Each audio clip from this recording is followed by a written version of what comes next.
Physics सुनते ही डर लगता है ना।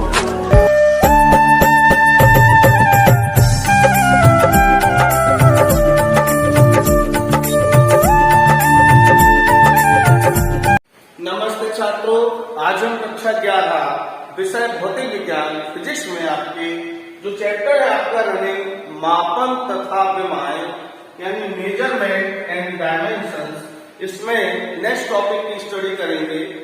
तो हमारा जो टॉपिक है उस टॉपिक का नाम है विमाओं के उपयोग। तो हमें विमाओं के उपयोग पढ़ना है। तो विमाओं के उपयोग में सबसे पहले तो हम ये जाने के उपयोग कितने होते हैं। तो लिखेंगे हम विमाओं के 3 उपयोग होते हैं, ठीक है ना। फिर नंबर 1 पहले पॉइंट व्यू करके नंबर 1 में लिखेंगे एक पद्धति के मात्रक को दूसरी पद्धति के मात्रक में बदलना। ये पहला उपयोग है। क्या है उपयोग? एक पद्धति के मात्रक को दूसरी पद्धति के मात्रक में बदलना, ठीक है ना। तो इसके लिए हम यूज करते हैं formula N1U1 is equal to N2U2। तो ये क्या है? इसमें N1 पहली पद्धति में आंकिक मान, ठीक है ना, न्यूमेरिकल वैल्यू किसमें? पहली पद्धति में। फिर N2 क्या है? N2 है आपका दूसरी पद्धति में आंकिक मान। आपको पूरा लिखना है, ठीक है ना। अच्छा, अब U1 क्या है? U1 है आपकी पहली पद्धति में विमान, ठीक है ना। और ये जो U2 है आपका दूसरी पद्धति में विमान। तो ये आपका विमान का पहला उपयोग है। अच्छा, इसके लिए एक चीज आप और नोट कर ले वही, मेन रूप से 2 पद्धतियां हैं आपकी, एक MKS है और एक CGS है। 2 राशियों की बात करते हैं। एक राशि होती है बल, एक राशि होती है काल। बल का मात्रक MKS में होता है न्यूटन होता है बल का मात्रक किस पद्धति में? MKS में। और CGS में बल का मात्रक होता है डाइन। तो MKS में बल का मात्रक न्यूटन और CGS में बल का मात्रक डाइन, ठीक है ना। अब आते हैं कार पे। तो कार का MKS में मात्रक होता है जूल और CGS में कार का मात्रक होता है अर्ग। तो ये ध्यान रखें आप, ये मात्रकों के हिसाब से हम इसको एड्रेस करेंगे, ठीक है ना। अब हम देखते हैं दिमाग का जो दूसरा उपयोग है। तो दूसरा उपयोग क्या है हमारा? दिमाग का दूसरा उपयोग है दिए गए भौतिक समीकरण की सत्यता की जांच करना। तो दूसरा उपयोग क्या है? दूसरा उपयोग है भौतिक समीकरण की सत्यता की जांच करना। तो इसमें हम क्या करते हैं? इसमें हम LHS की विमा देखते हैं और इसमें हम RHS की विमा देखते हैं। दोनों की विमाएं निकालते हैं अलग अलग, और अगर हमारी दोनों विमाएं बराबर आती हैं तो हम कह सकते हैं कि विमीय विधि से समीकरण सत्य है। तो इसका फॉर्मूला होता है LHS की विमा अगर बराबर है RHS की विमा तो हम कह देते हैं समीकरण सत्य है, ठीक है ना। तो ये हो गया आपका विमाओं का दूसरा उपयोग। अब हम बढ़ते हैं विमाओं के तीसरे उपयोग की ओर। तो विमाओं का तीसरा उपयोग होता है, तीसरा उपयोग है विभिन्न भौतिक राशियों में संबंध स्थापित करना। मतलब इस तीसरे उपयोग से हम सूत्र का निर्माण करते हैं। मोस्ट इंपॉर्टेंट है। तीसरा उपयोग क्या कहता है? तीसरा उपयोग कहता है विभिन्न भौतिक राशियों में संबंध स्थापित करना। तो ये आपका तीसरा उपयोग। ये विमाओं के टोटल उपयोग है। अब हम इन पर आधारित न्यूमेरिकल्स को देखेंगे, इनको कैसे यूज करते हैं, सॉल्व करना सीखेंगे। तो छात्रों अब हम देखते हैं दिमाग का पहला उपयोग कि हम उसको किस तरीके से यूज करते हैं। तो इसके लिए हम एक क्वेश्चन लिखेंगे। क्वेश्चन हमारा होगा 1 न्यूटन को डाइन में बदलो, 1 न्यूटन को डाइन में बदलो।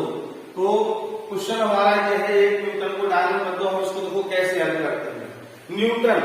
न्यूटन बल का मात्रक है एमकेएस में, और डाइन भी बल का मात्रक है बट सीजीएस में।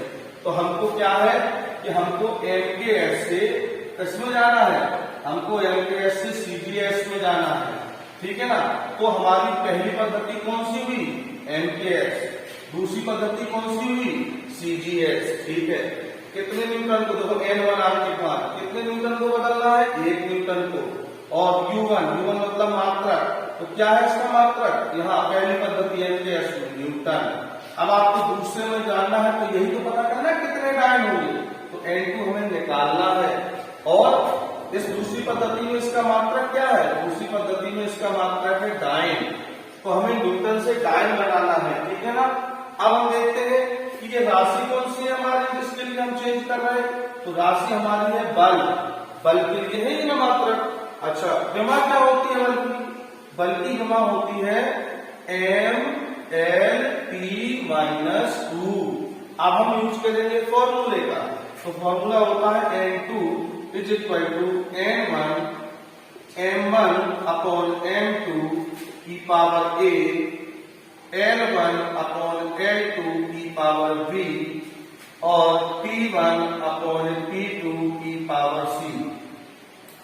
M आपका द्रव्यमान है, मास किलोग्राम में या ग्राम में होता है। L आपकी लंबाई है, लेंथ, जो मीटर या सेंटीमीटर में होती है। P आपका टाइम है, यह हमेशा सेकेंड में होता है।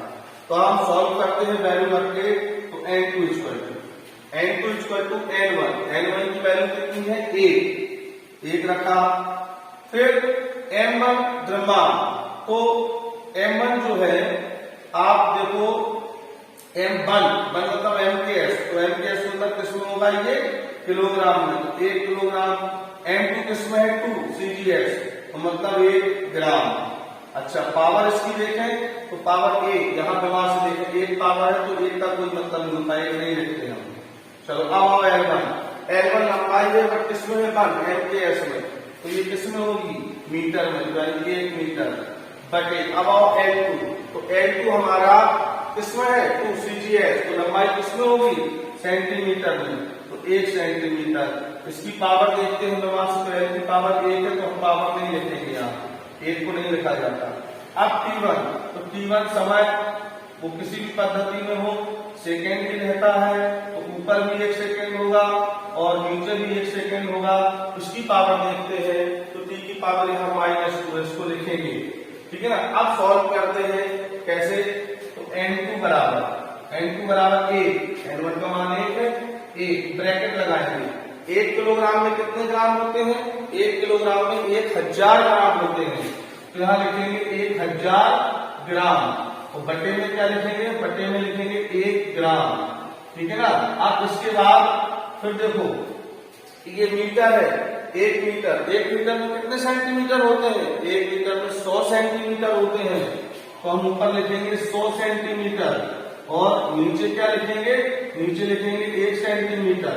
अब आप यहाँ देखो ये 1 सेकेंड से 1 सेकेंड कट जाएगा, 1 आएगा, और 1 की कितनी भी पावर हो वैल्यू 1 ही होती है, तो यहाँ गुणित में क्या लिख देंगे 1। फिर हम इसको हल करेंगे तो N2 इक्वल टू 1, ये कट जाएंगे, यहाँ 1000 बचेंगे। अच्छा, ये कट जाएंगे, यहाँ 100 बचेंगे, और ये 1 है, इसको रखेंगे। अब आपको देखो 10 की 1 2 3 4 5 जीरो है ना, तो N2 बराबर 10 की घात 5 आ गया ना। तो हम लिख सकते हैं 1 न्यूटन बराबर 10 की घात 5 डाइन। ये हमारा सॉल्यूशन हो गया कंप्लीट, ठीक है ना। अब होमवर्क के लिए आप 3 क्वेश्चन नोट करो। नंबर 1 मतलब 1 ही हो गया, नंबर 2 में 1 डाइन को न्यूटन में बदलो, ठीक। फिर क्वेश्चन नंबर 3, 1 जूल को अर्ग में बदलो। फिर क्वेश्चन नंबर 4, 1 अर्ग को जूल में बदलो। ठीक है ना, इसी तरीके से सेम करेंगे। आज के लिए इतना ही। Thank you.